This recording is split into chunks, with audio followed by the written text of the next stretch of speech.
The following is a production of Learfield Sports.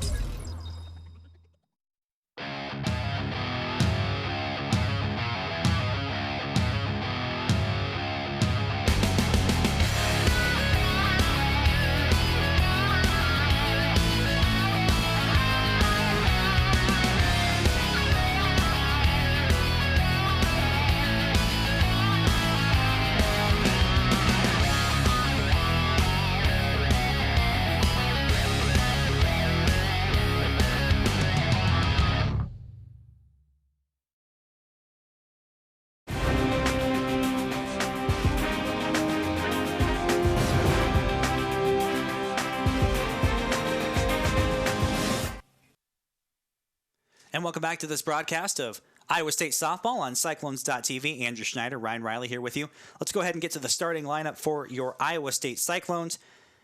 Pretty familiar lineup from a season ago, if you'll remember. Brittany Gomez will lead things off, batting .455. Sarah Harlock out in right field.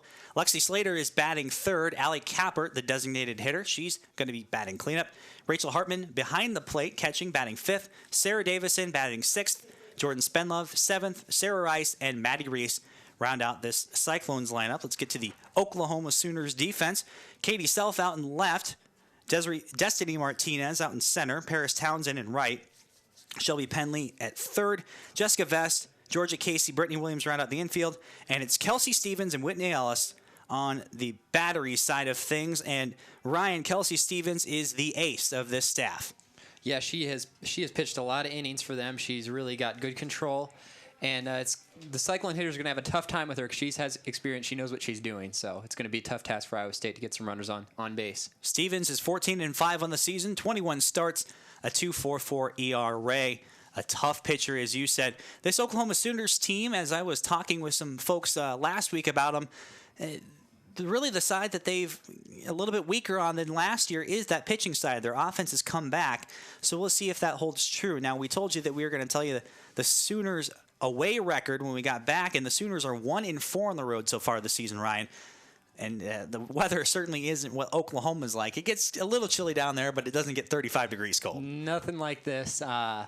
Hopefully, I'll play to the advantage of these Cyclones because they practice in this. You know, they're out in this all the time, so they're used to swinging bats and throwing the balls around in this weather. Now, both teams had games canceled this week. Oklahoma was set to face off against North Texas last night. The Cyclones had a rescheduled doubleheader against South Dakota last night.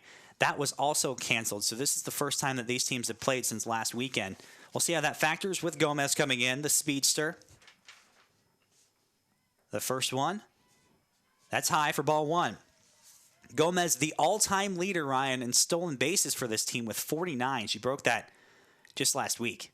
She is a very speedy runner on the bases, something to definitely watch out for. The slap hitter will go on and foul that one straight back for strike one. Gomez on the season has a very impressive line and gets on base a ton. .455 on the season, 45 hits and 99 at-bats. She's got, as we said, a lot of stolen bases, 19 of 21 so far this season. So nothing has changed for those of you tuning in for the first time in a year. Brittany Gomez is a very special player for this team. That one's high for ball two.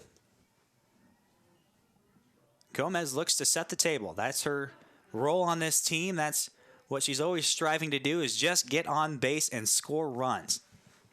She's very talented at that. That one's popped up on the infield, but fouled straight back. Looked like for a second, if at least the first baseman over there gave chase, but no dice. Williams was not going to get to that one as that goes over our fans' heads. Counts 2-2. On deck, Sarah Harlock. She also has a lot of stolen bases. That one's bounced for ball three. Skipped about 5 or 6 feet in front of the plate on that one. One of those where you lose the grip, and that's where this cold weather comes into play, Ryan. You're not used to it, and things that like gripping a softball become that much harder. Full count. That one is fouled away towards the Cyclone dugout. A lot of it has to do with the moisture in the air. When you're holding a baseball on a hot summer day, it feels a lot different than when you're holding it now. You know, your hands are a lot more sweaty, and it's a lot easier to grip the ball often. And those fingers can get numb. The 3-2. That one swung on and chopped over to left field for a base hit. that went right over Pendley's head, and Gomez is on to try and start running. Cyclones looking to get that one run back here in the bottom half of the first.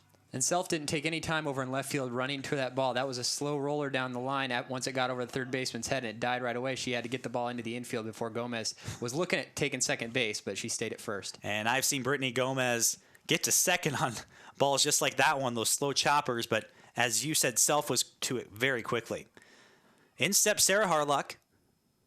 That one's high, and it's going to be a bit of a challenge for Whitney Ellis.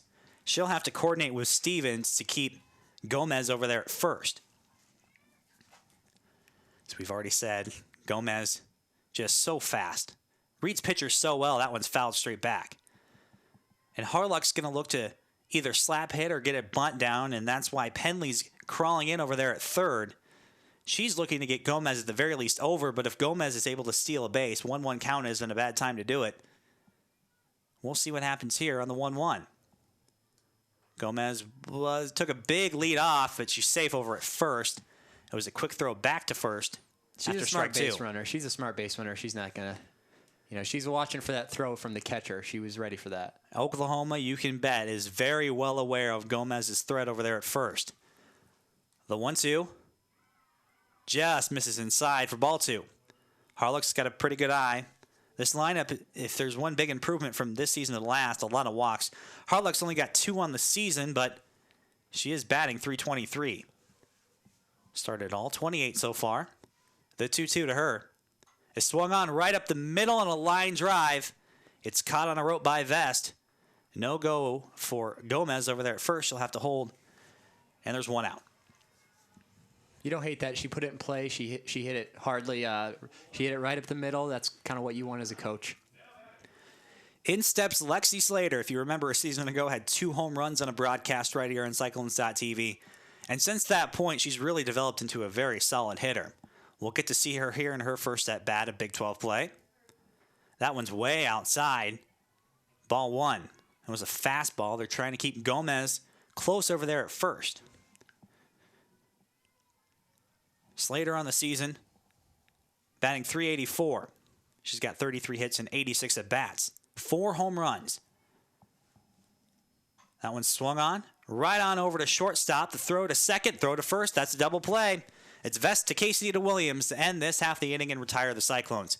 Cyclones go down with 1 hit. We'll be right back with the second inning right here on Cyclones.tv.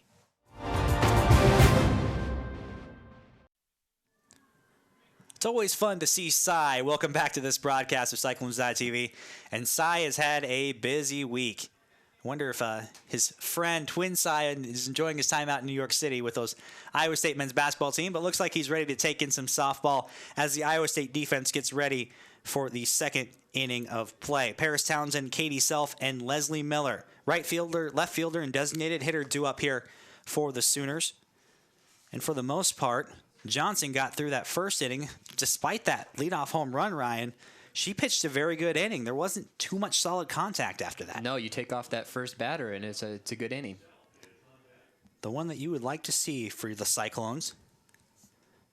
The first one to Townsend is swung on and hit to deep center field, but right at Gomez, that'll be the first out. And that's exactly what you want to see, Ryan. 1 pitch, 1 out. Nice and simple, not a lot of wind, so that was fairly easy playable ball for Gomez. We have yet to see Gomez's range, and she'll run those down right by the Iowa State and Cyclones out there in left and right field. She's got great range, and that's how that speed translates. Now we'll see Katie Self, the left fielder, her first Big 12 at bat, batting .133. That one is outside for ball 1. Big change this year, Ryan, from last year is the Cyclones have more or less a true ace, a pitcher that they count on for the majority of the innings, and that's Johnson, 16-10 on the season. Here's her 1-0. That one's outside for ball 2. Just talk about what it's like for a team to have one pitcher that you can rely on to go out there, eat up innings, and really keep those scores down. It's great. It's somebody you can just always go to, somebody you can always count on. They know how she works. They know what type of pitches she likes to throw. It's a good thing to have. Especially as a freshman. She pitches well beyond her age. That one's ball 3. That 1 hit she's given up so far, Ryan, just the home run. And that's the only ball that's been hit really solid so far from the Sooners. Hate to jinx it for her, but the 3-0. That's a strike. It'll tail in. That's something you really like to see from a freshman pitcher. Also, composure. I mean, it's easy to lose your confidence out there when you give up an opening home run the way she did, but she is right back battling. Her walk to strikeout ratio is very solid for a freshman. That one swung on straight back. It's fouled straight back, I should say. It's 3-2. One out on that fly ball to center by Townsend. Self is looking to get on in front of the designated hitter Miller.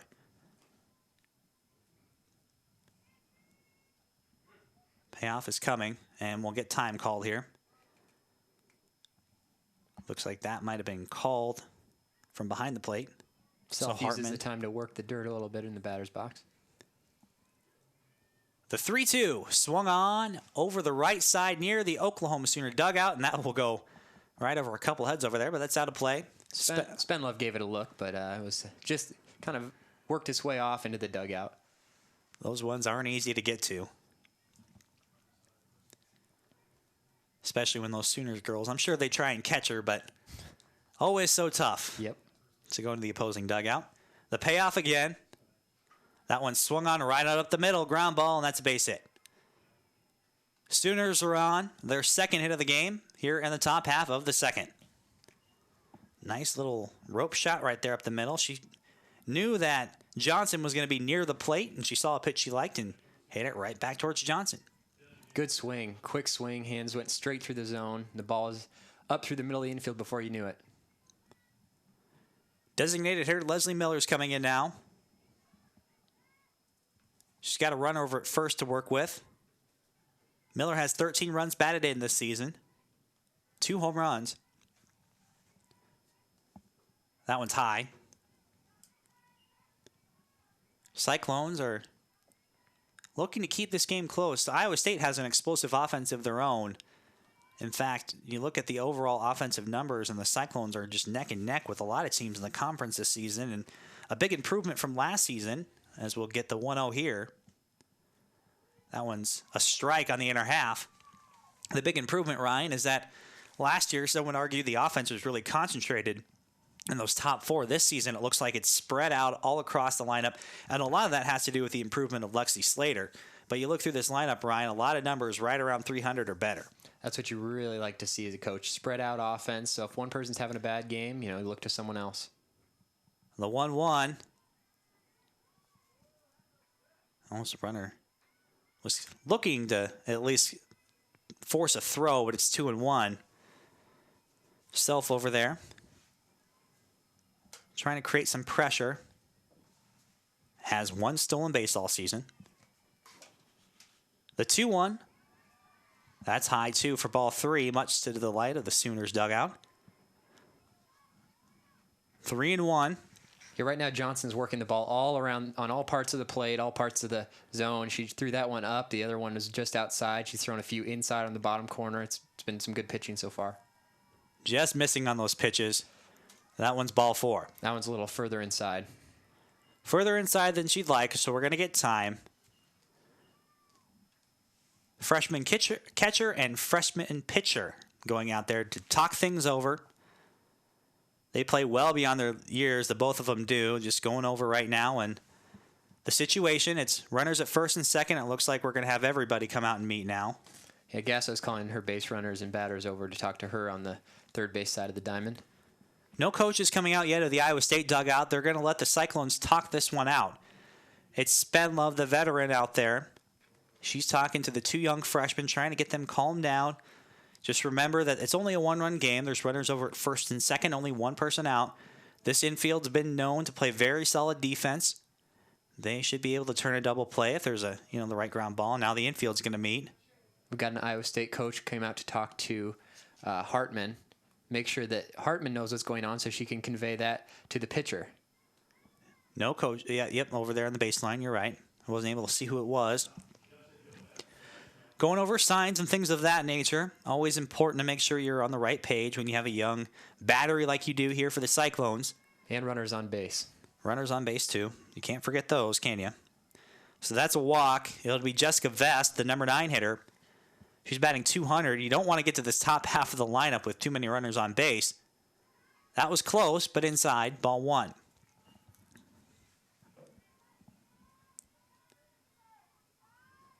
When you turn this lineup card over, Ryan, you see Georgia Casey, Destiny Martinez, and Shelby Penley staring you down. That's a formidable trio that you'd rather avoid with runners on base. Defense, wheel defense was on, looking for the bunt there with 1 out. There's a big difference facing that top of the order when you have 2 outs compared to 1 out. You'd much rather face them when you have 2 outs. You'd also hope to erase a runner here at the very least, but that won't be the case.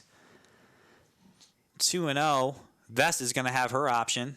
She'll be able to take care if she'd like, especially since she's been showing bunt. And she'll pop that one up. That's foul for strike 1. It's always so important when you pitch to a bunter to keep that ball in the upper half if you can, because you'd like to get him to pop it up so at least your catcher or one of those infielders have a chance to catch it. Yeah, and sometimes when the batter squares to bunt, it can throw off where you're planning to throw the pitch. It can be kind of distracting, but she's been showing bunt her whole at bat, so hopefully that's not the case. Well, thinking about swinging away there, but that's inside for ball 3. 3-1, runners at first and second with 1 out. Really want to get a strike here or get an out. You got leadoff hitter Casey on deck. Georgia Casey had the home run. It's 3-1. That one's bunted right back up the middle. Throw is over to first. The sacrifice is good. Sooners will have runners in scoring position, second and third with 2 outs. It was a nice play there by Johnson to get to that one quickly. Bunted right at her. Nice strong throw over to Spenlove. Last at bat for Georgia Casey was her first leadoff home run of her career, and she got all of it. She crushed it out to left field. When we get to the top half of the third, we'll talk about some of the missing pieces, some that didn't make the trip for the Sooners. We'll talk about that, like I said, in the top half of the third when we see that middle part of the order. That's why it's so important. They're missing some of their bigger hitters. And now we'll get an official visit. In this situation, Ryan, what are you telling a young pitcher with this situation, runners at second and third? Well, you just want to tell them it's early in the game, and you have 2 outs. That's really nice. All you need is to get a ball on the ground, a slow roller on the ground, or get one to fly out to center field, and you'll be out of the inning. So it's nothing to panic about. It's just the second inning. They play 7, so there's a chance for the Cyclones' potent offense to make any runs lost back up. Brittany Wildmiller was out there. Talked to her young pitcher in that infield, set up the defense, and they are going to intentionally walk Casey. That'll set up the force at any base. After Casey showed that impressive power back in the first, they decide they want nothing to do with her in the second. Destiny Martinez will have a chance with the bases loaded and 2 out once this intentional walk is said and done. Martinez is no slouch either. She's a leader on the team. She's hitting .300 this year, and she's a good hitter. She's a very good hitter, and someone you also want to be careful with. Don't throw one right down the pipe thinking you can get an easy out. She is a slap hitter, so you have a force at any base. That's the strategy I think you're setting up right there is you're avoiding the big power, the 8 doubles, the 6 home runs for someone who will probably make contact, but you trust that infield defense. Yes.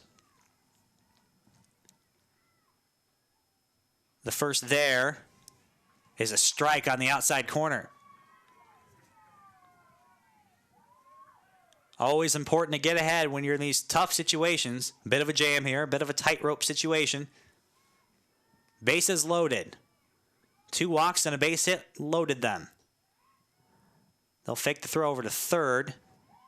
It's 1-1.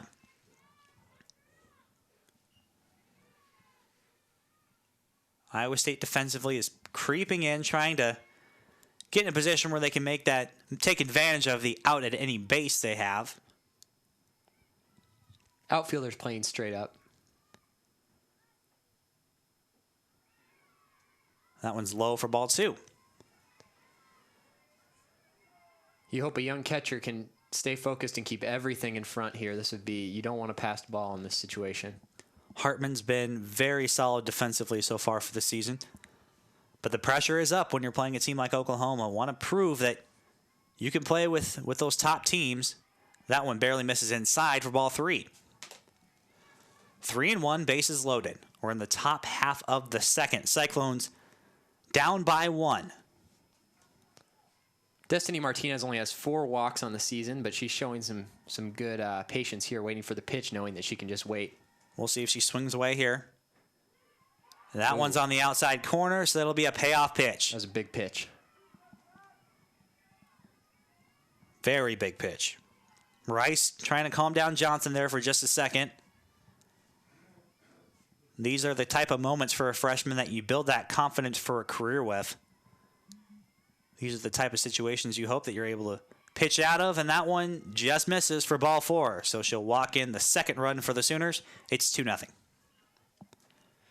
And now you got to face Shelby Penley with the bases loaded. So not only do you give up a run there, but now you have to face maybe the premier hitter on the Sooner lineup. Well, once again, the Cyclones are looking to calm their young pitcher, remind him that it's only 2-0 right now. This is not insurmountable, but you have to get through a very tough hitter, a .446 hitter coming into this one. Got her to fly out to left in the first.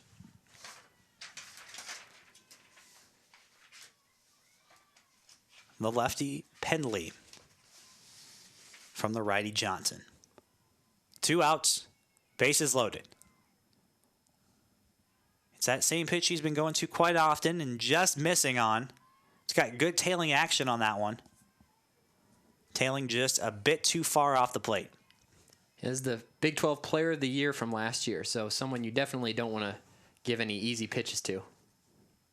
That one is grounded, and a nice snag over backhand there by Spenlove. Saves more runs in the inning, and that'll take us to the bottom half of the second. Cyclones give up their second run of the game. They'll try and get some of those back coming up next.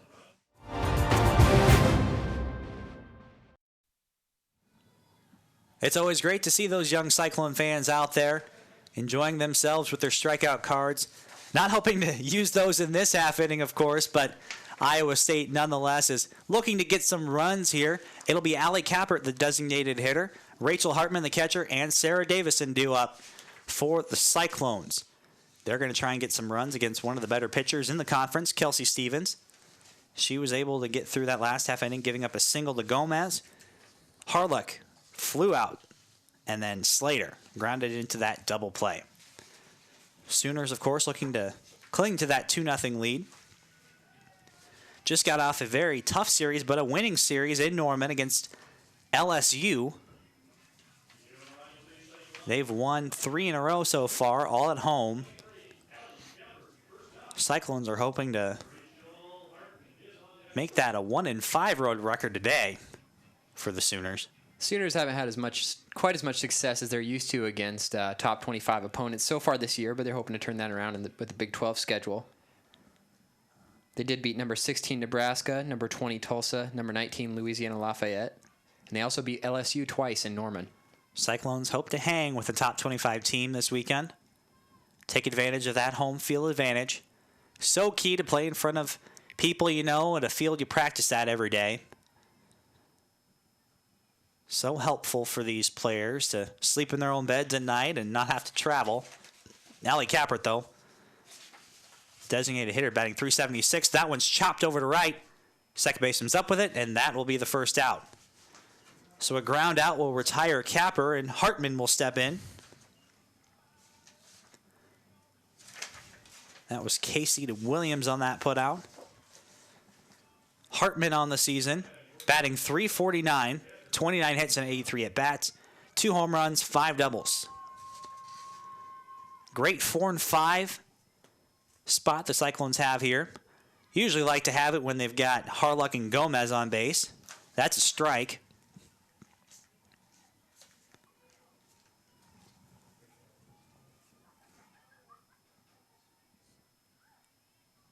The 0-1 is swung on and lined, but foul into the Cyclone dugout. She was ready to jump on that pitch a little too soon. Quickly 0-2. Hartman, as we said, batting .349. A lot of good young talent on this Cyclone team. That one will bounce for ball 1.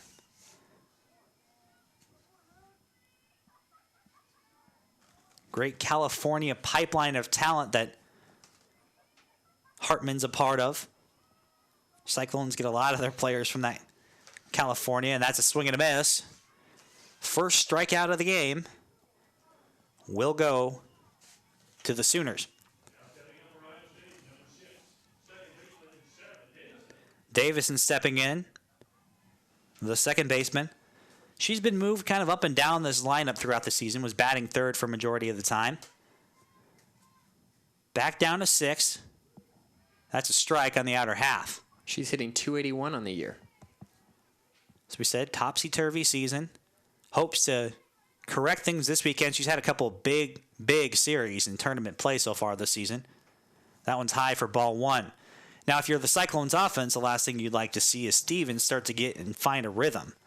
You get these quick outs, you get these strikeouts, Ryan, and you start to settle in. The defense gets comfortable and start to get in the flow of things. As a hitter, you'd like to disrupt that a little bit. So try with that fly ball. It's high to left. That will retire the side itself that will camp up underneath that one. Cyclones go down in order. And we'll go to the top half of the third right after this.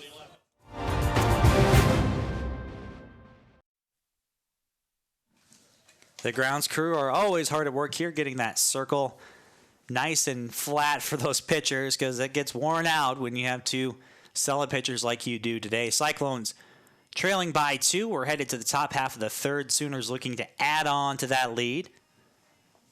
Cyclones looking to keep it a 2-run game. Hope that offense can get started. As you can see, some of our student athletes, some of our other coaches from other programs as well, all in attendance today here to support their fellow student athlete, especially on a cold day like today. A lot of courage to come out in these near freezing temperatures. We're nice and warm up here in the booth, of course, Ryan. Nice and warm. I'm not complaining. No complaints. Our nice toasty 66 degrees will feel a lot better on Sunday when we can have those windows open once again here. It's going to be a good day for a game. Everybody should come out to that game. And you should come out tomorrow as well. And if you're not, well, it says 46 here, so maybe I'm off by my thermometer. Still not that warm. The winds are coming from the north at 11 miles an hour. I'll tell you one thing, though, Ryan. These players don't really care what the weather is. They just want to go out and play. They just want to play. I mean, it's play indoor. Iowa State plays a little bit indoors over at the Bergstrom practice facility for football, and I'm sure that gets old fast. They love having a spot to play inside, but it's always nice to play softball outside. It's a sign that spring is finally here, and that's a welcome sight for those of us up here that have those, especially after a winter like this one. I think these players are just rearing and ready to go. They're ready to go in this top half of the third as well. Brittany Williams will lead things off.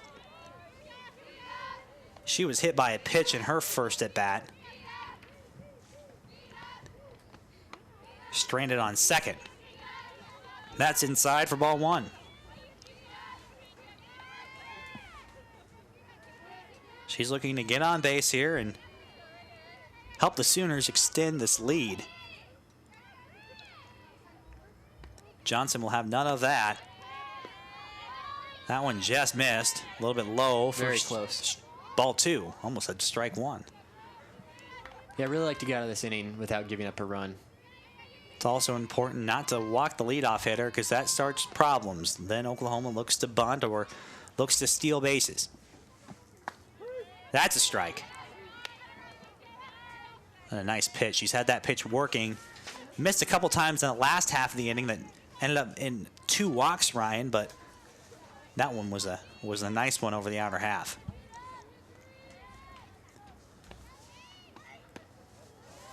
That's outside for ball 3. Walks are never something you want to see out of a pitcher, especially against a team like Oklahoma, but that's honestly, it's hard to keep the ball out and around, close to the plate, but close enough to have a called strike and not have them blasted out of the park. Easier said than done, Ryan. That's for sure. The 3-1's inside for ball 4. Another walk. Runner over at first now. Cyclones will have to pitch with a runner on for the second inning in a row. Johnson's more than capable of handling that task. And of course it does help, Ryan, that the Sooners are missing one of their best players, an All-American first baseman. Lauren Chamberlain is out for the series, Ryan. She's got a sore back. Yeah, the back injury occurred on March 13th, and she's been out for, I think it's been about 6 games she's been out, and she was batting .316 on the season before the injury occurred, so something the Cyclones won't have to face. It's very nice. The first just misses. Maybe the closest pitch she's had so far that hasn't been called for a strike. It's low, though, so it's ball 1. Big opportunity for the Cyclones with the Sooners missing one of their best players. Sooners are 4-2 in her absence, so while they've missed her, I'm sure, she's on the trip with us this weekend, I should say. She's on the trip here, but you still miss that kind of power and that leadership you get from an All-American. You do, 2-time All-American. It's 2-0, runner at first. That's a strike. Yes, it is. That was close. She painted the corner on that one. I think he had to go over the instant replay for just a second there. Had a delayed reaction to that one, the umpire did. Nice strike to make it 2-1.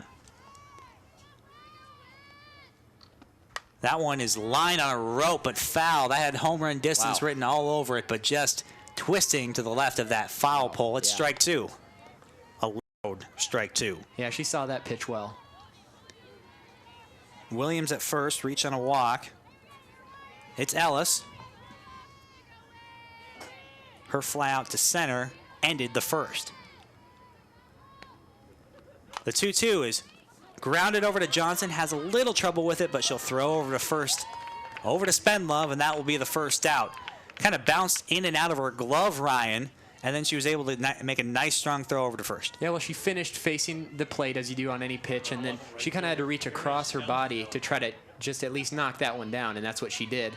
And then she was able to just pick it up at her feet and toss over to first for the out. And it's hard to get out of that pitcher's stance and try and reach across your body for a ground ball, but she was able to do so and get that first out. First one is low. That's ball 1. Williams moves to second on the ground ball. There's a spot in the lineup that you'd like to get out of an inning. You've got 2 sub-150 hitters right here. Not that they're not capable. They do have some hits on the season. Each have a home run. But you'd like to think there's no easy out, but these are 2 players that you'd like to attack a little bit more and make them try and beat you. We'll see, though. They're the experts out there on the circle. That's inside for ball 3.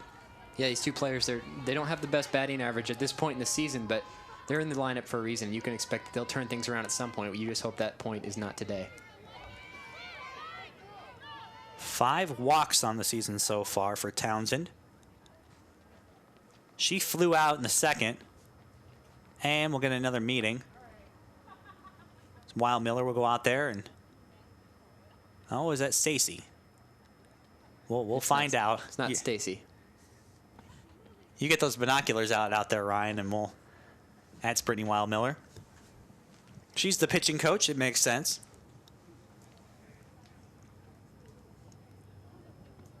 Just trying to calm down her freshman. You got runners at first and second. You're at that spot of the lineup, Ryan, where you'd like to get the outs here. If you don't, you have a couple hitters before you get to that formidable top 3. Yes, I'm sure that's what she was telling her. This is the time you want to make some strikes and no time to panic when you just got 1 runner on. 1 runner at second. That's Ellis. We're in the top half of the third. The 3-0 coming from Johnson. That's a strike. Nice pitch. Makes it 3-1. Just a reminder, if you'd like live tweets during this broadcast, follow @CycloneSB, Cyclone Softball, for stats throughout the game. That's a high fly ball to center. Gomez is going to chase that one down in shallow right field for the second out. And it looks like the Cyclones have a pitcher warming up over there in the bullpen. Looks like they might have 2. You're right, just 1. It was a nice play by Gomez there, Ryan, and she had to run in, but that's that range we were waiting to see. She's able to run those balls down in just about any gap. Oh, yeah. That was no problem for her once she got a read on the ball. They're going to have to hit it out. They're not going to want it to end up in the glove of Gomez. That one's low and gets behind Hartman. And the runner takes third base on that one. That might be one of those freshman plays right there where you let your concentration lax for a second at the catcher position, and something like that can happen. No harm, no foul. Still a runner in scoring position, but now another one of those will score a run. The 1-0, that one's fouled straight back. Those plays are always a part of the game, and the Cyclones team is more than capable of handling the challenge. It's a very solid team defensively. They don't make too many errors out there. That pass ball will hurt, but they're looking to limit the damage. That one swung on to deep right center field. That's over everybody's head. That's another home run. A 2-run shot to deep right center field for Katie Self, her second of the season. The Sooners take a 4-0 lead. That was an opposite field home run for her. That was she put a really good swing on it. Just drove the ball the opposite direction. It was out on the outside part of the plate, and she just went with it with a lot of power. As you said, that pitch was on the outer half and just crushed. That one, of course, the fly ball out earlier in this one. That was the second out that we just showed you, and Cyclones looking to get their third. The Cyclones had Paris Imhols. That was Paris Imhols who was in the bullpen warming up. She is now left, and there is another pitcher now warming up for the Cyclones. So Williams scores the 4th run of the game with that home run, a 2-run shot, a towering blast to the right center field. That one's a base hit right up the middle. Give that base hit and credit it over to Miller, the designated hitter.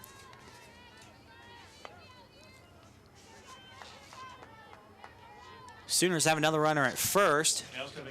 Cyclones have already used their official visit this half. We do have a pitcher warming up.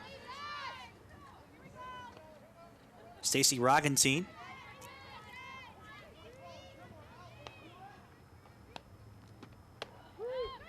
That's a strike on the outer half.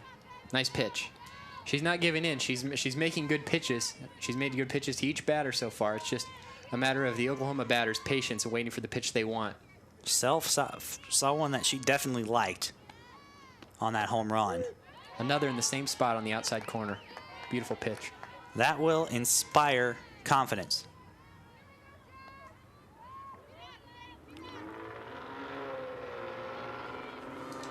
Cyclones trail by 4. That one is swung on over to the right side. A nice dive by Davison, but the throw is late and rolled on over to Spenlove. That's an infield single. That's a tough play going to her left, to her glove side, or throwing hands on the opposite side. So she kind of had to make a backhand flip towards first base, and it wasn't in time. It'll be Georgia Casey now with the runners at first and second. Back to the top of the batting order now for the Sooners. Casey had the leadoff home run in the first inning, a lot of power. Now we have a timeout here. Cyclone players meeting in the circle to talk things over. A tool they utilize often when you've got a young bunch out there, some veterans out there, some freshmen, their first Big 12 game. You're going against the defending national champions. Never an easy task. That was Katie Self's second home run of the year, and also the second of her career. More than I've had in my career. That one's a strike.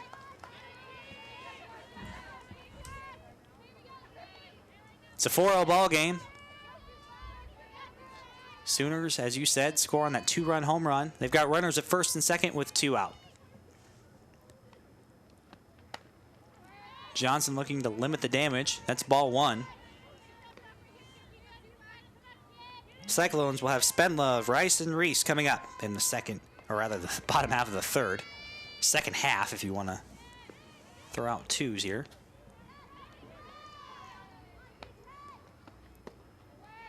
That's inside for ball 2. 2-1 the count. Johnson trying to get through this tough Sooners lineup. Casey had the leadoff home run to start the game. As you said, the first of her career. Had a walk in the second. She's up to hit for the 3rd consecutive inning. Now Johnson's falling behind a really good hitter. That's something that's always a challenge to come back from when you fall behind a good hitter 3-1 in a count when you have runners on base. It's something that can often spell trouble. 5 hits so far, giving up 4 walks. 2 2/3. And that one is her 5th walk. So put Casey over at first. The bases are loaded once again. Sooners looking to add to this 4-0 lead. Now we see Destiny Martinez, who's a senior from Corona, California, and she's a really good player for them. She was a member of Team USA. She was intentionally walked in the second, grounded out in the first. The first to her is high for ball 1. Martinez was also a 2-time member of the Women's College World Series All-Tournament team, so she knows how to play when her team really needs her. She usually comes through. Cyclones hoping to keep that bat cold. That one is chopped over to Slater. She'll fire to first, and that's an out. Harder play than it looked like. It was you got a speedy Destiny Martinez, and she made a quick throw over to first to get her. Cyclones hope to chip away at this 4-0 lead. We'll be right back after this. And welcome back to this broadcast of Cyclones softball, right here on Cyclones.tv. Thank you for joining us, even if you're watching, whether you're watching on Mediacom or online at Cyclones.tv. Thank you so much. It's a Friday afternoon here at the Cyclone Sports Complex. Always a great feeling, Ryan. Softball, baseball season, springtime. The flowers will be blooming soon, and they will be. You see so much of that spring training footage from Florida and Arizona, and doesn't feel that way here, but spring is coming. We'll see it come tomorrow and Sunday. They've got to battle through the weather today. Sooners have done a good job of that so far. Cyclones will send Spenlove, Rice, and Reese, the 7, 8, 9 hitters. A formidable 7, 8, and 9 at that. Spenlove batting .333 on the season. She's got 4 doubles, 7 walks, only 2 strikeouts. Haven't had a lot of time to talk about Kelsey Stevens. That one swung on and missed. Stevens with 40 earned runs this season. Averages about a strikeout an inning. Only 51 walks so far. The 0-1 is inside for ball 1. Stevens has shown a lot of composure in this game. It's a good Cyclone offense, and she's been able to get in a rhythm and throw the pitches where she wants to throw them. That one is lined over to third, or rather a ground ball, but she'll be out. That was a sharp grounder over there. Yeah, she went with that outside pitch and drilled it down to third base. Penley was up with it, though. Cyclones down, 1 out here in the bottom of the third. Sarah Rice steps in. Over at third today, batting .288 on the season. 25 runs batted in for the senior. That one is lined to right field. That one is foul. She just missed a home run. Would have been her 3rd of the season. That was a line drive that just tailed to the right of that foul pull out there. I think that one might have bounced over the fence. I couldn't tell. I see it outside the fence, but it was close. Looked like it carried. The 0-1 bounces. That one clearly bounced, Ryan. That bounced. It's ball 1. That looked like a bit of a miscommunication from my angle between the catcher and the pitcher on what pitch was being thrown. Got to be careful to not mix up too much here. That one is lined to the right side as well for strike 2.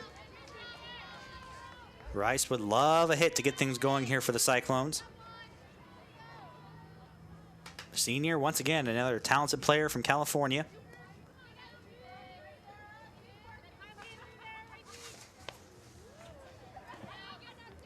She'd like to get things going in front of Reese.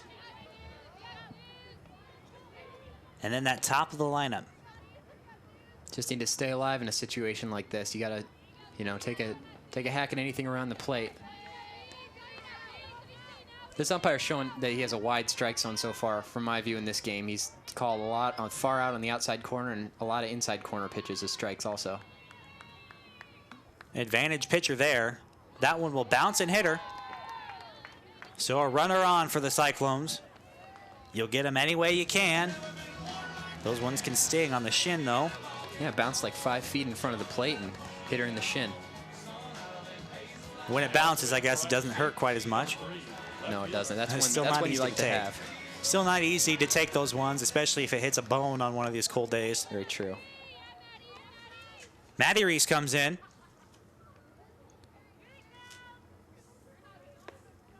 She's got 3 runs batted in from that 9 spot out in left field. Also has a double on the season. 3 walks. Doesn't see too much action. She started 12 so far, but with Liana Henry out in injury, left field is for Maddie Reese. The first to her, low for ball 1. Reese, of course, saw plenty of playing time last year. Saw some time on the infield. Saw some time as a pinch hitter. Much more of a starting role this season for her. She continues her career here at Iowa State. Rice isn't a real speed threat over at first base, so they're not paying too much attention to her. Not too worried about her.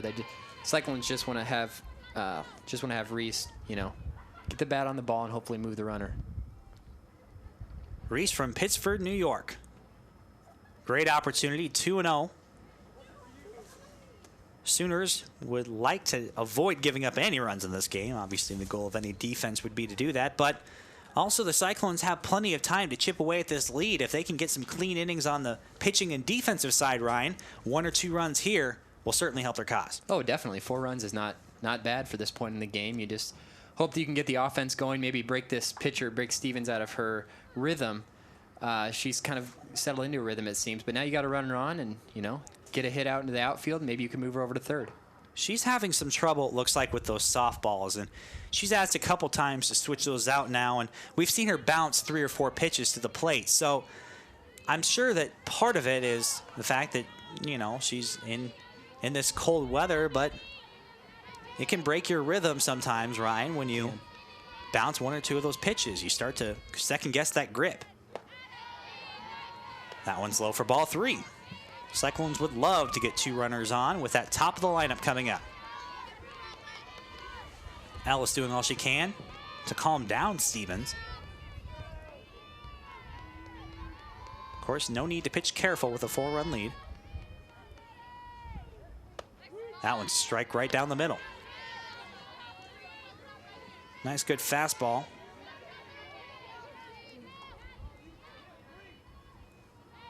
Three and 1. Rice the runner over at first. Reese swings and grounds that one sharply, but it's foul. Good contact there, Ryan. She was ready to go on that one. For someone who would like to raise her batting average a few points, that was her pitch. She was just a little bit early on that one.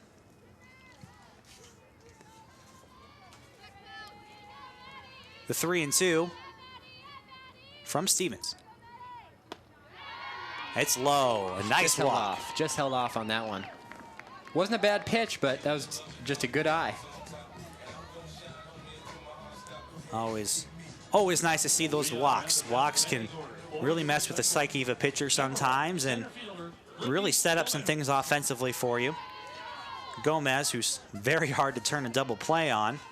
That's what happened to her when Slater grounded into one back in the first. Gomez reached on a single. Gomez batting nearly 500. That one's popped up right on over us in the press box for strike 1. On Sunday, Brittany Gomez, she became the Cyclones' all-time leader in stolen bases. She stole her 49th career base in the first inning of the first game against Northern Illinois. So that's something that Oklahoma needs to watch out, Oklahoma needs to watch out for, definitely. If she gets on, and half the time she gets on as a guarantee, that's strike 2 right there on the foul ball. 49 stolen bases, and we're only a season and a half virtually into her career so far. She's got all the Big 12 left to try and add to that number. Very encouraging for Cyclone fans. That one's high. They're going to throw back over to second, almost gets out into center field. Trying to catch Rice napping over there at second, but it's a no-go. 1-2, 1 out. Infield is playing in as they always do with Gomez. The 1-2. That's low for ball 2. Gomez has such a great eye, and one of the things she's really improved on this season, Ryan, if you can really improve on the type of campaign she's had last year, is her patience and her ability to see pitches and find the one she wants to hit. That's really what you want to see in her sophomore year, coming back from a great freshman year. That one is popped up over the Cyclone dugout. Not quite reaching there, but it's foul nonetheless. Keeps it at 2-2. Behind Gomez, you've got Sarah Harlock and Lexi Slater.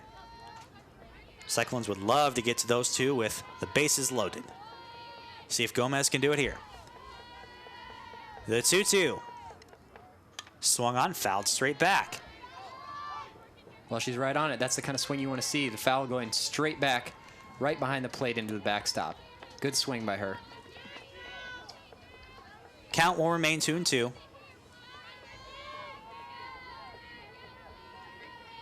Cyclones looking to chip into this 4-0 lead. The 2-2 is swung on right on up the middle. That's a base hit. Rice will hold at third, but the Cyclones are threatening to get right back into this one. The tying run will come up to the plate in the form of Sarah Harlock. Rice didn't get a great jump on that one, so they were gonna hold her at third. Took her a while to get over third, so they'll hold her there. Gomez normally doesn't hit the ball too far out of the infield as it is, so that's one of those where I think she didn't get the best jump, but also you've got that best part of the lineup coming up, and that ball didn't travel too far. No need to take the risk with one out. That one swung on and missed by Harlock.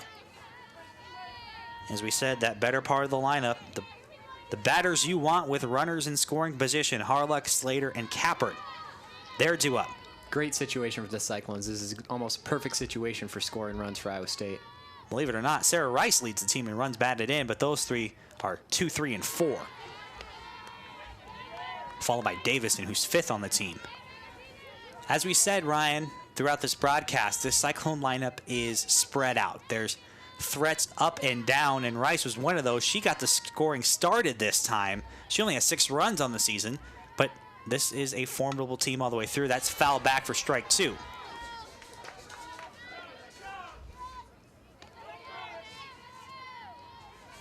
Harlock has been swinging away here. No try here at any form of squeeze play to get Rice down. As you said, Rice, not the fastest over there. A veteran, though. The 1-2. That's a swing and a miss. That's disappointing. Harlock's been riding a 9-game hit streak, so that's you wish you get a hit out of her there, but she's still got a chance to keep that hit streak going later in the game. Plenty of chances. Lexi Slater wants to get the Cyclones on the board. There's 2 outs. Their best chance to score so far. Bases loaded. She'll start it with a strike right on down the middle. Stevens looking to get out of this jam, and as we've noted in this inning, having some trouble with that grip. She's probably having a little trouble with the weather. That's inside, almost gets Slater. You'd like to see a double from Slater here. She ranks 2nd in the Big 12 with 10 doubles this year, so a double would be very much appreciated by the Cyclones. I'm sure they'll take it any way they can. They would like to just get her on base. But you're right, a double would be great here. If you're a Cyclone fan, that's strike 2. If you're a Cyclone fan, you'd love to see some runs here, get this game competitive, bring it back within 3. Just within striking distance, a run or 2 would just be great. Those can come any inning. The 1-2 swung on. That's foul just on down the line. Stays alive. If she can get on base, it's Allie Kappert, the cleanup hitter. Just showing bunt here before the pitch comes. Likely not going to be a bunt. She'll foul that one straight back. Just missed it. Great swing. Took a nice big hack at that one. Trying to get that double you want so badly over there. It's 1-2. That'd take her to 11 doubles if she was able to make one happen right here. That's high for ball 2. Good eye. She swung at a high pitch earlier in this at bat that was not a good pitch for her, and that one she was able to lay off. She lined out hard in her last one, out to right field. Slater's been seeing the ball well all season, batting .384. That one's right back as well. Another great swing. She'll take her cuts. She stays alive. And correct me if I'm wrong, usually the more pitches a batter is able to see, the more locked in they can get in an at-bat. That's true. That's true. You see pitches out of the pitcher's hand, you can see more and more, the more you'll get used to them. We've seen some off speed. That one is swung on to left field, but the old Atom ball right to the left fielder self, and that will retire the side. The Cyclones leave the bases loaded. They'll look to keep Oklahoma's lead to 4 right after this. No errors and Welcome back to this broadcast of Iowa State Softball. Thank you for watching Cyclones.tv. We're headed to the middle innings. We're in the top half of the 4th. The Sooners looking to extend their lead. It'll be Pendley, Williams, and Ellis, the heart of the order. And it looks like it'll be Johnson once again out there for Iowa State. Looking to build on those nice outs. She's gotten out of these innings without too much damage. You load the bases twice, you're only down by 4 runs, and one of those runs came on, well, really one of the first pitches of the game.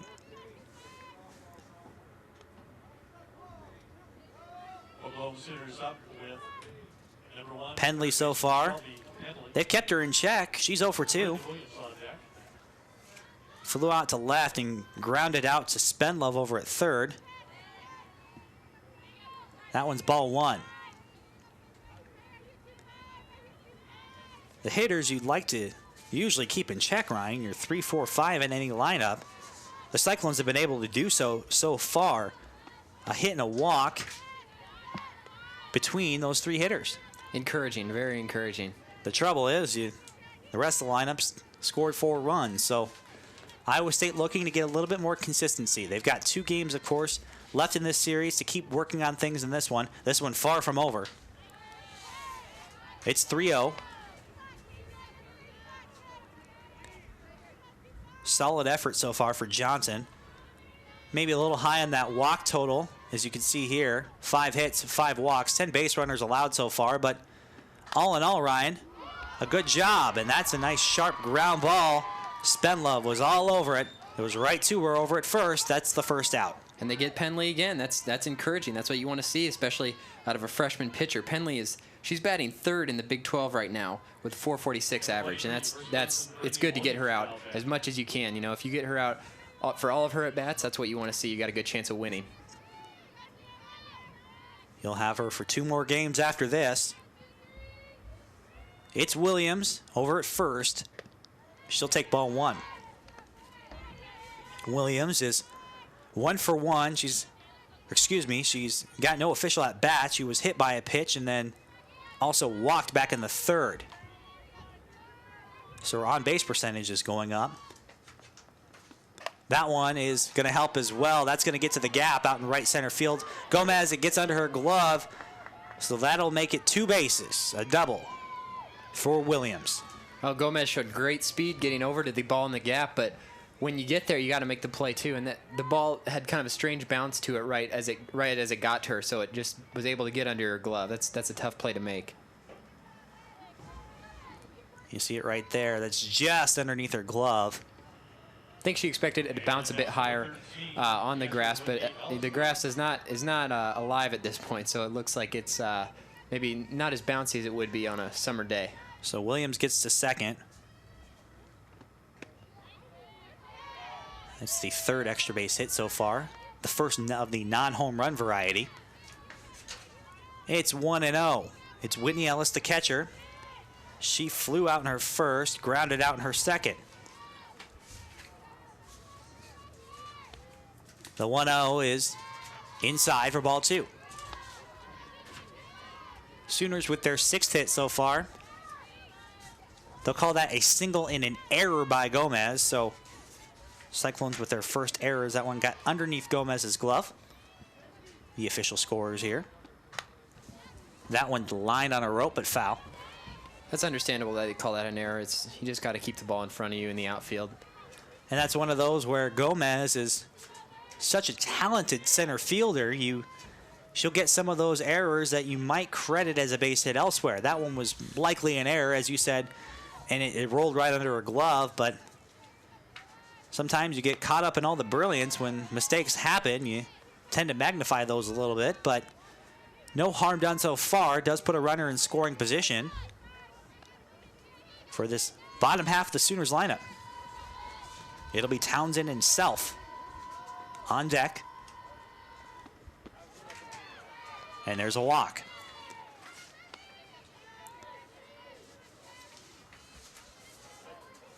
This Sooners lineup has a lot of walks.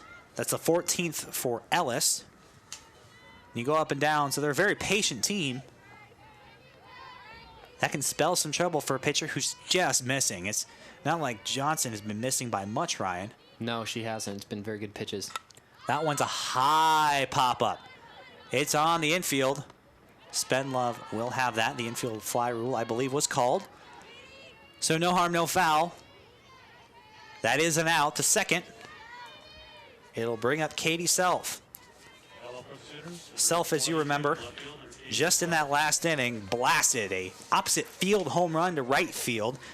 That drove in 2 runs. She also had a single back in the second. As we were saying, those outs aren't easy. On paper, you see a 143 average. You don't see home run written all over it, but she was able to do that, and it looks like she's going to have another. Her second home run. Katie Self. A 3-run shot this time makes it 7-0. Right on cue. Wow.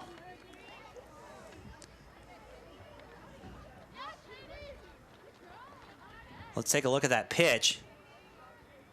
That was on the inner half, and she turned on it. She must be really seeing the ball well. She doesn't. Her batting average, that's what you see with this Oklahoma team. Their batting average doesn't always say everything about the player, as we've seen with in this situation with Katie Self. Well, that's Self's 3rd home run of the season, her 2nd of the game. Now we see a meeting between pitcher and catcher out in the circle. And it was just down and in, and she scooped that one out to left field. Reese gave that chase. But I think even she knew that one was gone. So a 2-out home run, the second consecutive 2-out home run in a row. This one to left field for the Sooners, have them up 7-0. The designated hitter, Leslie Miller, will step in. She's 1 for 1, has a walk. She's played in 23 games with 16 starts as a designated player this season. Bases are empty. 2 outs. A 2-0 count. Getting ahead of myself there.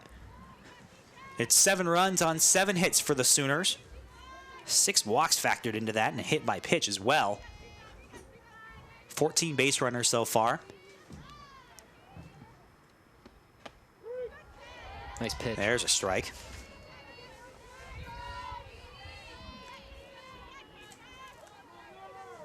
If you're Patty Gasso, you're pleased with this offensive efficiency so far. Half the runners you're putting on base are scoring. Always a good number to get. And there's a strike. Another nice pitch. 2-2, 2 outs. Top of the 4th. Cyclones looking to close out a tough inning here. It's a 7-0 ball game.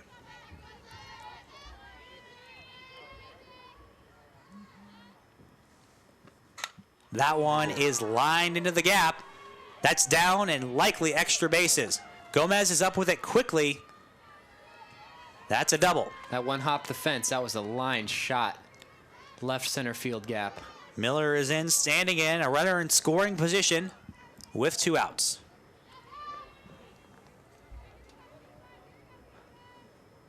No one warming up in the Cyclone bullpen. They had Rockentine out there for a little bit back in that last inning. So it will be up to Johnson.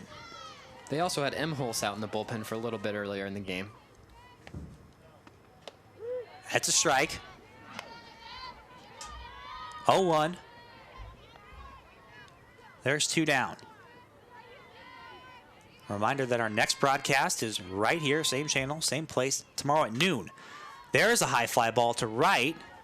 Harlock will come up with that, and that will retire the side, but not before the Oklahoma Sooners come away with 3 more runs. They make it 7-0. Cyclones will have a chance to chip away when you come back.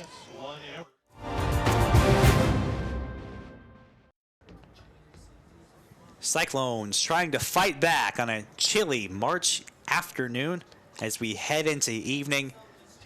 Iowa State trails 7-0. Fairly good showing, all things considered, Ryan.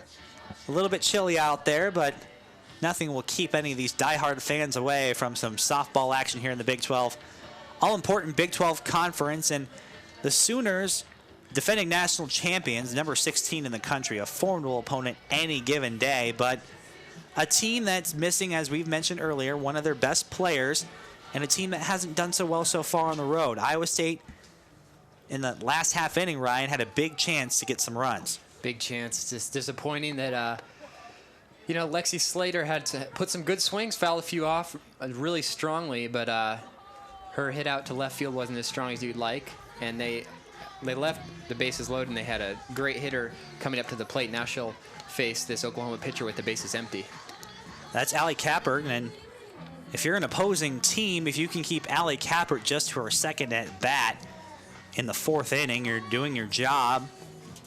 Kappert, the most powerful hitter on this team, has 9 home runs so far this season. Just a sophomore out of Ankeny. A couple times last season you saw her on broadcast absolutely blast pitches that almost reached the street out there. Oh, she's a great hitter. Right now she ranks in the top 10 in a few different top 10 in the Big 12 in a few different categories, including sitting at a tie for second in home runs and third in slugging. It looks like we'll see some defensive changes. Penley's going to be out pitching. We were talking with the Oklahoma media staff, Ryan, before the game. Penley made her first pitching appearance just over a week ago. She has 7 innings on the season. So that'll move Casey from second to third. A swing and a miss from Kappert. Parsons is in right field for Townsend. And then Henson's at second in the flex spot for Stevens. So put Henson over at second. Put Casey over at third. Penley is on the mound. Stevens' day is likely done. There's a strike right on down the middle as well. Yeah, Penley's no slouch in the circle either. She's thrown 7 innings and she hasn't allowed 1 earned run yet. So she volunteered, is what we heard, to take the rubber out there, and she's done an excellent job so far. That one swung on and grounded. They're going to call that one a fair. That's a foul ball. Foul ball. You're right. Looking at the first base umpire, but that didn't go over the first base bag. So that call goes to home plate, and that one rolled just foul. You'd think that Williams over there at first would maybe charge that one, but nonetheless, that pitch misses for ball 1.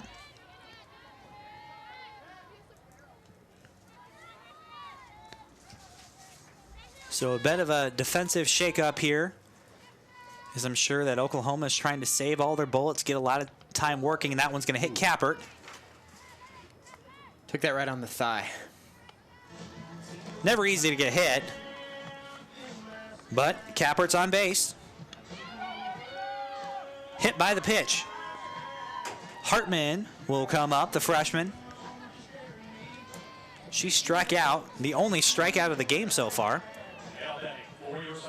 We'll see that one again, and yep, right on that right thigh above the kneecap. Never easy to take a hit by pitch. Usually, though, you like it on those thighs or those upper arms. That one's grounded right up the middle. It's step on second and a throw to first. It's a double play. Great play by Vest. She took it herself over to second, fired over to Williams. So Hartman, 1 pitch, 1 out. Rather, 2 outs, I should say. The double play. So we'll see Sarah Davison, the second baseman, up. That's outside. She's 0 for 1 so far.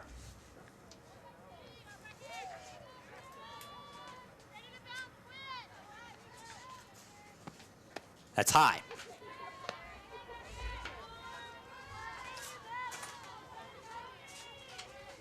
If Davison can get on, it's Spenlove. She's on deck. Cyclones trail 7-0. That one's fouled. Right underneath her. Davison, the senior from St. Louis, she's having a good at bat, taking good looks at pitches, fouling off pitches she can hit. It's that good mix of experience as Stacy Gemeinhart-Sessler continues to build this program, and so many talented players the last couple of years, and a lot of them now are juniors and seniors, and you've got so many talented freshmen that this team is continuing to grow and hoping to compete with some of these better teams in the conference. They had their luck last season, winning their home opener. Bit of a hill to climb to get it here today, as that one's a ball. So, Davison will get on. Spenlove is up with a runner over at first. A chance for Spenlove to keep this inning alive. And now on for Iowa State, first baseman, number 11, Jordan Spenlove.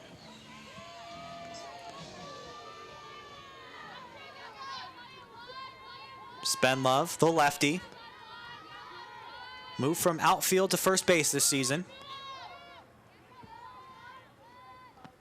The pitch is swung on and missed. Looked like that pitch fooled her. And as you said at the top of this inning, Pendley is no slouch. 7 innings coming into this one with 4 strikeouts, no runs given up. And she's new to pitching, known for her hitting. That one is chopped foul.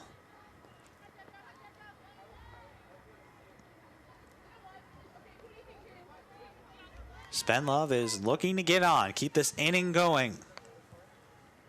The senior Sarah Rice right behind her. Rice leads the team with runs batted in with 25. Someone you like to see with runners in scoring position.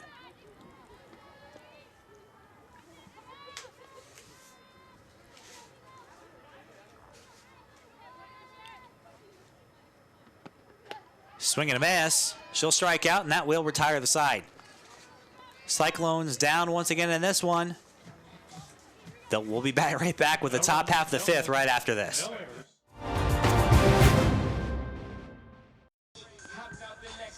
It's the top half of the 5th.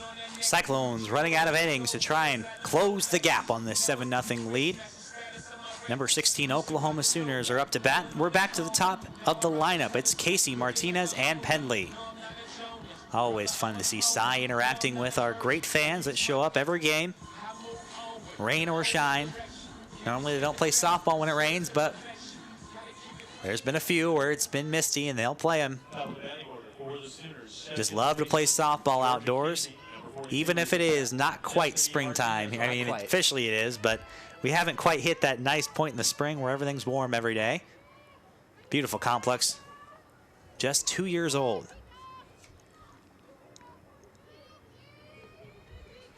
Cyclones hoping to have a quiet inning. Defensively, that one's inside for ball 1. Casey's the only player on the Sooner roster from outside the United States. She's from Sydney, Australia.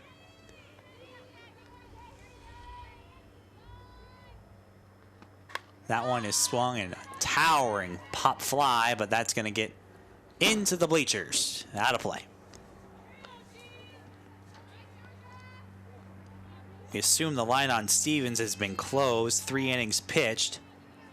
No earned runs and a strikeout. 2 hits and 1 walk. Also hit Rice back in the 3rd. Not a bad day. That's high. Ball 2. We just showed you the numbers for Johnson, who, all things considered, her first ever Big 12 game. 3 big home runs. That's the responsibility of those runs. And when you have runners on, that's when you get those high scores, Ryan. 8 hits, 6 walks, 1 hit batter. And that turns into 7 Sooner runs. It does. It can get out of hand really fast when you start walking batters and leaving the bases loaded when you have good players coming up to the plate. No grand slams just yet. That one's lined hard in the left. Assume that's Immels out there. Immels, excuse me. She's warming up as well. These 3-game series can be taxing on a pitcher, especially when you've got to work through such talented lineups every week in the Big 12. That one's low as well. There's a walk to Casey. Her third. Martinez will come up with a runner at first. She's had a very productive day today. Casey has in the leadoff spot. Last year she was named 2013 All Big 12 second team, so she's a player they're glad to have back this year. Didn't lose a whole lot from that national championship team. They'll be looking to contend again in the month of May. That's outside for ball one. Cyclones looking to continue to build their reputation throughout the conference and throughout the country. A team on the rise. So much young talent. That one's chopped but foul.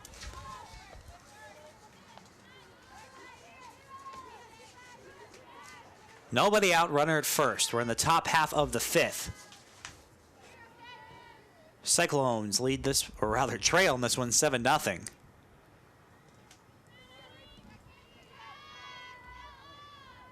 Martinez will show bunt. She's got good speed. She'll pull back and she will bunt, and that's over to third. Throws on one hop and it's safe, and it pulls Spenlov off. Or rather, it pulls Davison off. Yeah, she bobbled that one also. I think that might have been part of it. So Rice got to that one fairly quickly, as we can see here. Went right to her, but didn't see it kind of slipped out of her hand on that throw, and it pulled Davison off. So she also had to backhand that. Made it a little bit tougher play than it would have been if she could run at it straight on. The infield, well, they're going to rule that one an error on the throw. So 2 runners aboard, and that one will get to the backstop. Runners move up. So now runners at second and third. That one got by Hartman, as we'll see at least the infield visit the mound. A move we've seen a couple times so far, Ryan, and you're a freshman on a big stage, big spotlight, your first ever Big 12 game against the defending national champions. You're not doing too bad. 7 runs, all things considered, with the way things have gone, those all came on home runs. If you find a way to eliminate those, Ryan, this game's a little bit closer. Yeah, it's a tough team. You know, it's your first game against a really good Big 12 team, and it's going to be tough. There's a strike.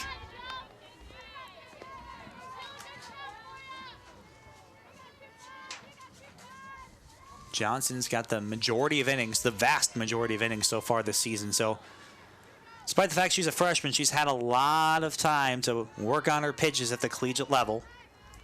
Still plenty of time left in her career to continue to grow and develop.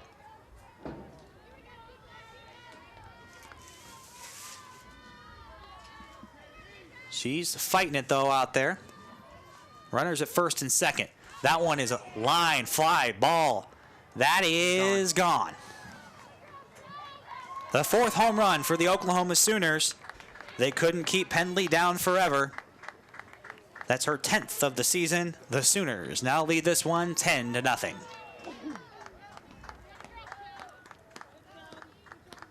That pitch maybe, well, we'll go back here and see how much of that caught at the plate. And it's in down and inside. Not a terrible pitch. Not a terrible pitch at all, but that's what good hitters do. That's the top of the 5th here, and it's 10-0. So if the Cyclones are unable to score a run in the bottom half of the 5th, this one is over. Johnson's had the opportunity to work through this one. It's never easy.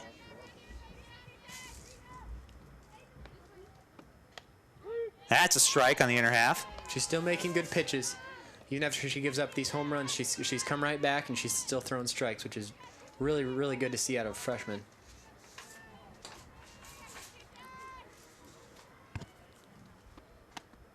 That one just misses inside for ball 1. Stuck about the same spot.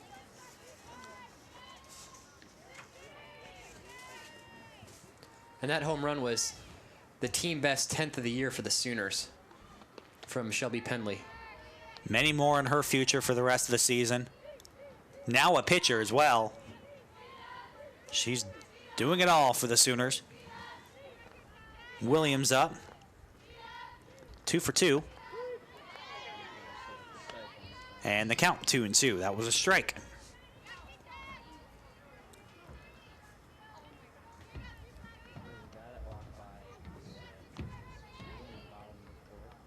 The 2-2. Strike 3 called on the outside corner for out number 1. Always a great confidence boost for a pitcher when you can get the backwards K.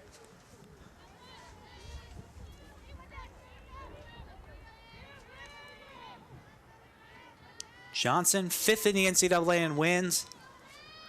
Will need a lot of help to get that 17th of the season. Trailing 10-0. There's a strike. Looks like she's starting to build on that confidence now, Ryan. You have to have a short memory after those home runs. You really do. As a pitcher, you got to wipe everything that just happened and just focus on making pitches at that moment. Almost nixed her on that one. Ball 1. It's Ellis out there. She's 1 for 3.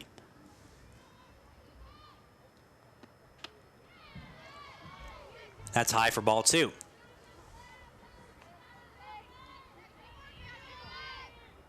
Just a reminder to stick around after the conclusion of this one. We'll have an interview with head coach Stacy Gemeinhart-Sessler. We'll preview this weekend's games right here at the Cyclone Sports Complex. Swing and a miss for strike 2. Cyclones view this game so far at least as a learning experience. Matt Van Winkle and I will have the call tomorrow right here at the Cyclone Sports Complex at noon. That one's grounded right to Johnson. A great snag and a great throw for the second out.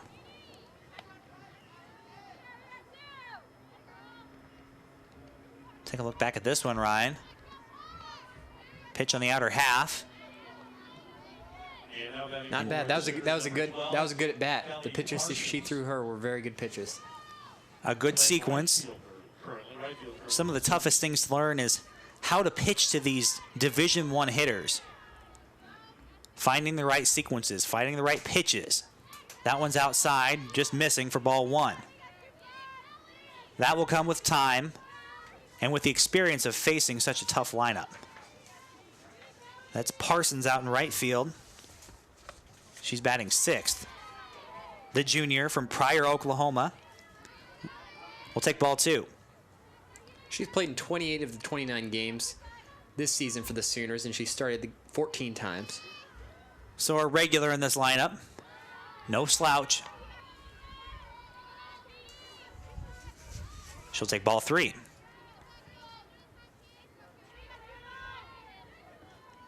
She was also named to the Women's College World Series All-Tournament team this past year. There's a strike. She thought it was ball 4. She was ready to walk down to first base. No slouches on this team. It's hard when you're hard to face a team when the backups are all tournament players. That's a strike as well. But that's how you build and grow. You always want to face the best. An opportunity here to face last year's best team in the country. Number 16 this season, the Sooners. 3-2, 2 outs. That one will miss for ball 4. Low and outside. She's trying to nip that corner and get her second strikeout looking of the inning. Second of the game as well, but that'll be a walk. Sooners score their 10 runs on 10 hits. A lot of walks as well. So hard to pitch to a team. Has so many different ways that they can beat you.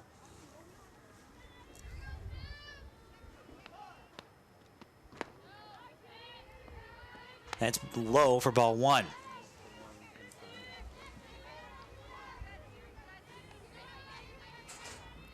For post-game stats and highlights, as well as highlights from tonight's Big 12, or rather, excuse me, Sweet 16 matchup for the Iowa State Cyclones, go ahead and visit cyclones.com. We'll have it all right there for you at the conclusion of these games.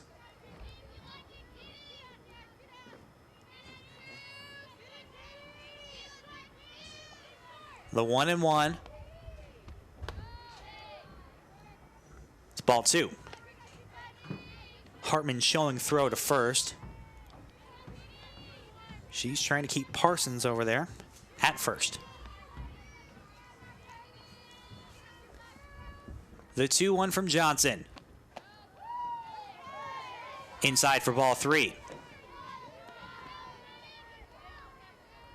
A lot of 3-ball counts today. Of course, with a high walk total, you'd expect that. A few instances she's gotten ahead of hitters and then kind of pitched around them afterwards. A lot of them she's fallen behind. There's a strike, though, on the outside corner. Payoff pitch coming from Johnson. 2 outs here in the top of the 5th. Sooners up by 10. Cyclones will have to score at least a run to keep this one going into the 6th. The 3-2, foul back. We'll do it all again.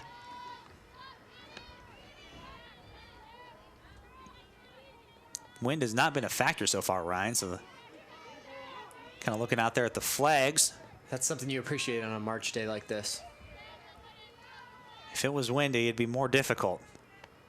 The 3-2 is high for ball 4. High and inside. A high inside pitch will put Self over at first. It's like Patty Gasso is going to make a change in her roster. It'll be Javen Henson coming in. Looking to get some of those bench players some at-bats with a long series, a long road trip from Norman. So put Henson in at the designated hitter spot. In a pinch hit appearance. Ryan working diligently to get you some information on Henson. And he has it for you right here, the senior. She's a senior from Red Oak, Oklahoma, an infielder, and she is a 2-time academic All Big 12 first team honoree. Hitting .214 on the season.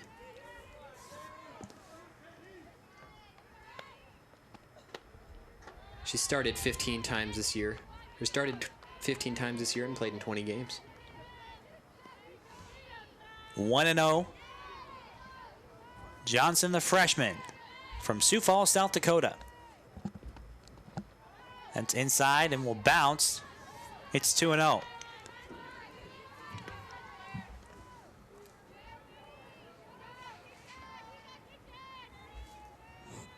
She's a career .209 hitter. She's played in 175 games for the Sooners over her career. So much experience up at the plate right now. You like to have that in your pinch hitters. It's no disrespect to her. She's, I'm sure, a solid hitter when the time calls for it, but you need those solid bench players as well that can come in those pinch hit situations when you need a run. 2-1 is fouled.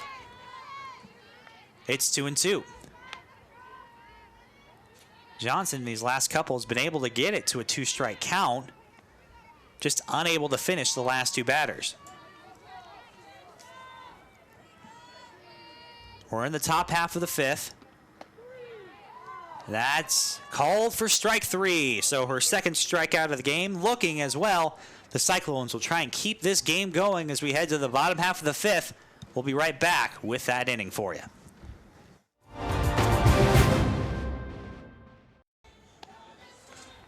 An all-important bottom half of the 5th for the Iowa State Cyclones, and as you can see on that scoreboard, it's been tough going so far defensively. 10 runs given up on 10 hits.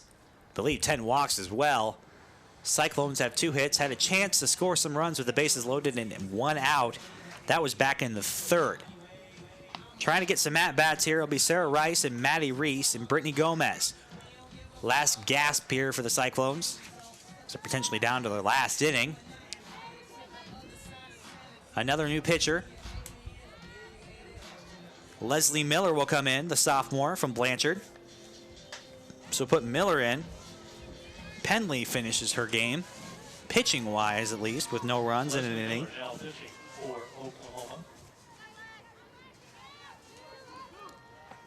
That one swung on and chopped over to 3rd. Nice solid throw. Will catch Rice. Nice throw by Penley. So put Penley back over at 3rd defensively. Put Casey back at 2nd. 1 out here in the bottom half of the 5th. In and out of the glove. for ball one. So Miller now pitching for the Sooners. Penley to third, Casey to second base.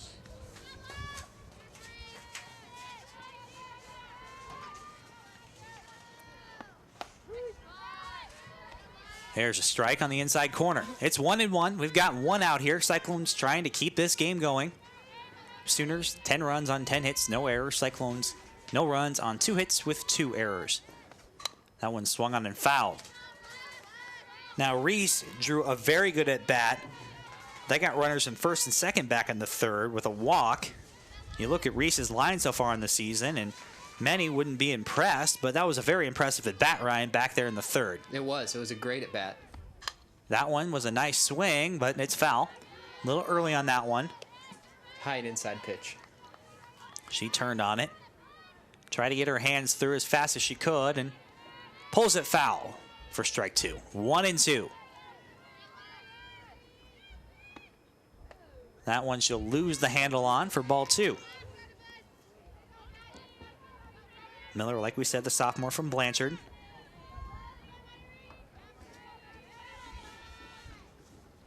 That one's right back up the middle.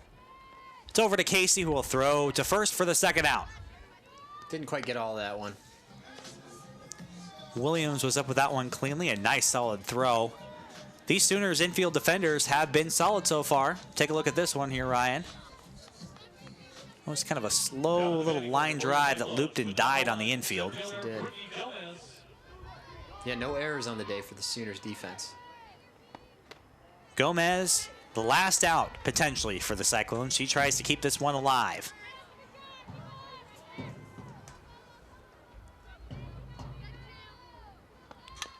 That one's fouled. Straight back.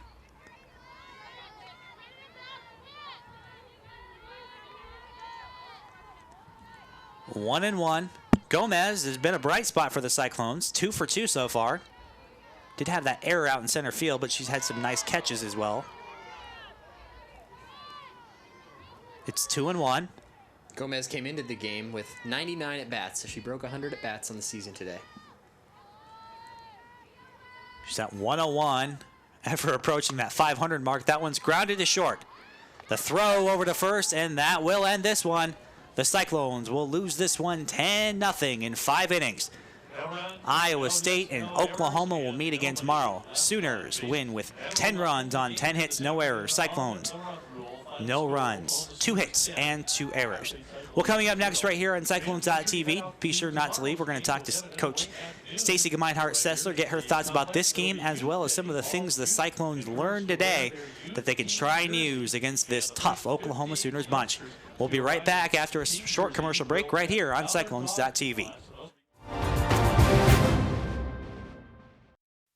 Coach Stacy Gemeinhart-Sessler, and Coach, it's a tough loss, but your team can take a few things away here. You got 2 times now, 2 chances to beat this team coming up this weekend. That's exactly what we just talked about. Is obviously that was not the game that we wanted or anticipated. But the good thing is I think we make some changes and we come right back tomorrow. And that's the great thing about our conference is that you can have a game like that and then come right back and be on the other side of it, and all is good.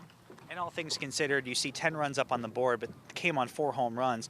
Other than that, your pitcher was able to get out a couple jams. As a freshman, that's pretty key. Yeah, I think she does a good job, and I think that right now she's working through some things. I mean, we never want to issue 10 free passes between walks and hit batters, but I think that she's got a lot of promise. I think she's great. She's going to do really well for us, and I just think she'll keep fighting through it, and we'll be all right. It is a little tough to get those bats going with just 2 at-bats per batter, but a chance for them to at least get through this lineup, these pitchers a couple times before tomorrow. Yep, and I think that, the good thing is that I think that, with Stevens, we saw their best, and I think that we're capable of doing a better job, and I think that we'll come out tomorrow and just put better quality at-bats against them. All right, thank you so much, Coach. Best of luck tomorrow. Thank you. We'll be right back here with this broadcast of Cyclones.tv. Cyclones taking on the Sooners once again. That game is at noon. We'll start the broadcast just a little bit right before that. For all of you, thank you for watching this broadcast of Cyclones.tv. Like I said, we'll be right back here tomorrow.